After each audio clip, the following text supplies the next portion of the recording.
Assalamualaikum warahmatullahi wabarakatuh. Bapak dan Ibu hebat, perkenalkan, saya Witi Setiawati. Di sini saya akan melakukan aksi nyata untuk berbagi pengalaman tentang pemahaman merdeka belajar.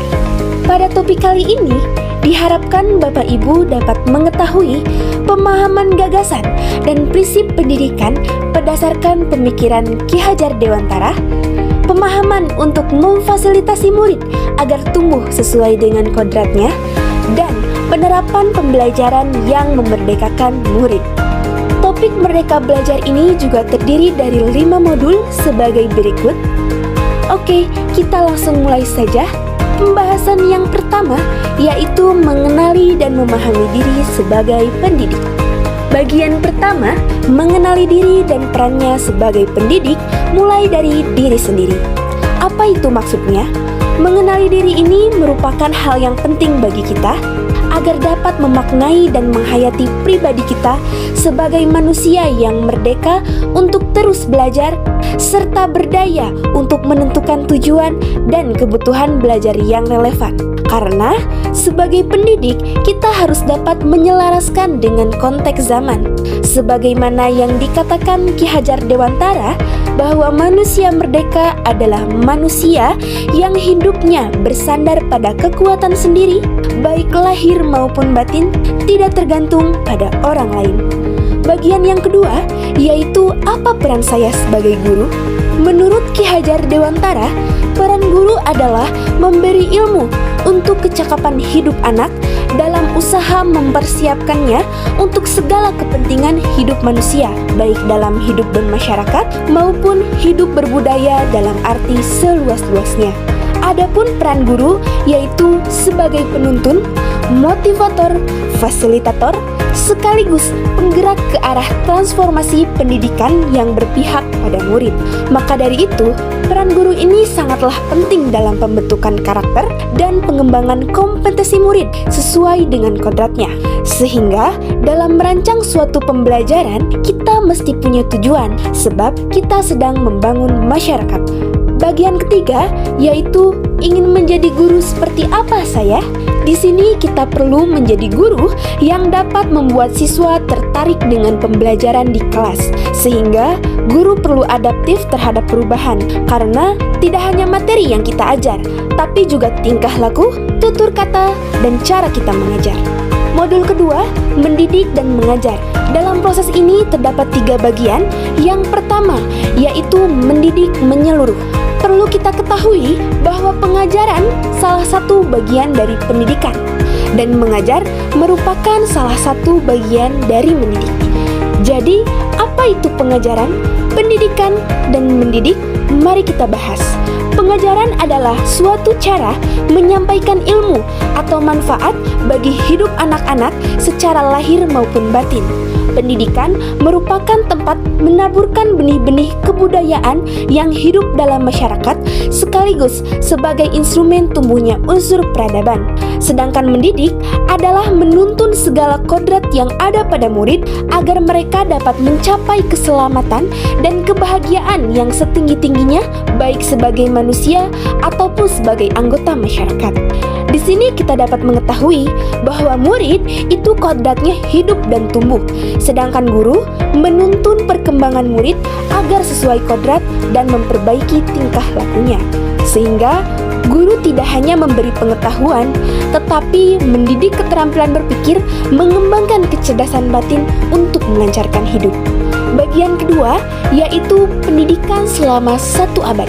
Dalam proses ini, kita akan mengetahui bagaimana sistem pendidikan zaman kolonial Belanda yang menyebabkan digagasnya sistem pendidikan yang humanis dan transformatif seperti sekarang. Sistem pendidikan yang digagas oleh Ki Hajar Dewantara dinamakan sistem Among, yang terdiri dari Ingarso Singtulado, Ingmadya Mangunkarsa, dan Tutwuri Handayani. Bagian ketiga, yaitu menjadi manusia secara utuh. Pendidik berperan dalam membantu murid memenuhi kebutuhan lahir dan batin agar mencapai kesetimbangan dalam kehidupan. Pendidikan secara holistik meliputi pikiran, pengembangan budi pekerti, kemauan, dan jasmani. Sehingga mendidik secara utuh yaitu mendampingi murid dan menentukan tujuan belajar, merencanakan pembelajaran sesuai kebutuhan murid, membantu murid mengembangkan kekuatan lahir dan batin. Modul ketiga, mendampingi murid secara utuh dan menyeluruh. Dalam modul ini terdapat dua bagian, yaitu kodrat murid dan asas trikon. Mari kita pelajari satu persatu. Yang pertama yaitu kodrat murid. Menurut Ki Hajar Dewantara, dikatakan bahwa segala perubahan yang terjadi pada murid dihubungkan dengan segala kodrat keadaan, baik alam ataupun zaman. Maka tugas guru memastikan seluruh dimensi diri dalam kehidupan murid bisa dikenali, digali, dan dikembangkan. Sedangkan asas trikon terdiri dari 3. Yang pertama yaitu kontinuitas, merupakan pengembangan harus dilakukan secara terus-menerus dengan perencanaan yang baik. Yang kedua, konvergen, merupakan pengembangan yang mengambil dari berbagai sumber. Dan yang ketiga, konsentris, merupakan pengembangan pendidikan yang dilakukan harus tepat berdasarkan kepribadian kita sendiri. Modul 4, mendidik dan melatih kecerdasan budi pekerti. Dalam modul ini, kita akan mempelajari apa itu budi pekerti dan teori konvergensi. Menurut pemikiran Ki Hajar Dewantara, budi pekerti terdiri dari 2 kata, yaitu budi yang merupakan ranah batin yang meliputi trisakti, di antaranya cipta, rasa, dan karsa.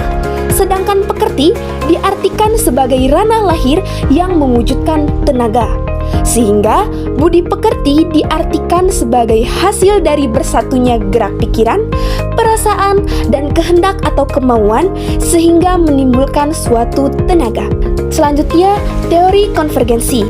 Ki Hajar Dewantara menyatakan bahwa kodrat manusia sebagai suatu kertas yang sudah terisi dengan tulisan-tulisan yang samar dan belum jelas arti dan maksudnya. Dapat disimpulkan dari perkataan Ki Hajar Dewantara bahwa teori konvergensi merupakan teori yang tergantung pada 2 faktor, yaitu bakat atau pembawaan dan lingkungan atau sekolah. Teori konvergensi mengakui bahwa manusia lahir telah membawa bakat atau potensi-potensi dasar yang dapat dikembangkan.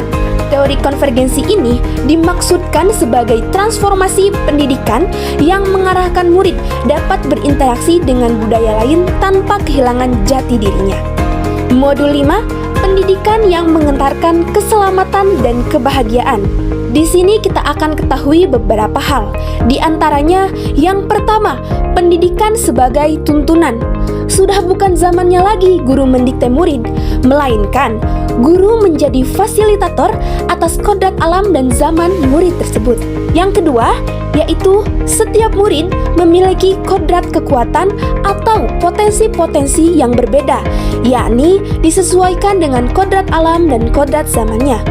Sehingga dalam mendidik setiap murid untuk mengembangkan keterampilannya, kita akan memiliki cara yang berbeda-beda pula. Yang ketiga, yaitu menerapkan sistem Among dan semboyan Ki Hajar Dewantara.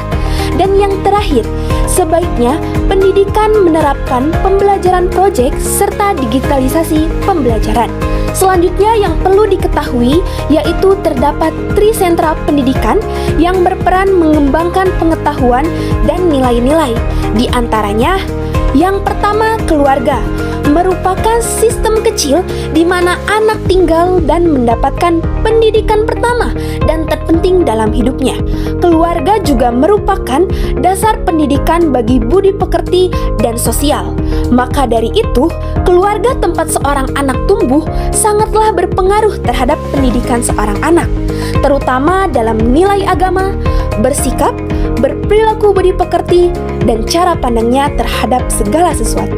Yang kedua, sekolah merupakan wadah yang memfasilitasi pengembangan intelektual murid serta menuntun murid menemukan wawasan ilmu pengetahuan yang lebih luas. Dan yang ketiga, yaitu masyarakat atau pergerakan pemuda, merupakan wadah yang memfasilitasi murid untuk mengaktualisasikan dirinya dan mengembangkan watak. Demikianlah pemaparan aksi nyata dalam topik Merdeka Belajar dari saya. Terima kasih. Wassalamualaikum warahmatullahi wabarakatuh.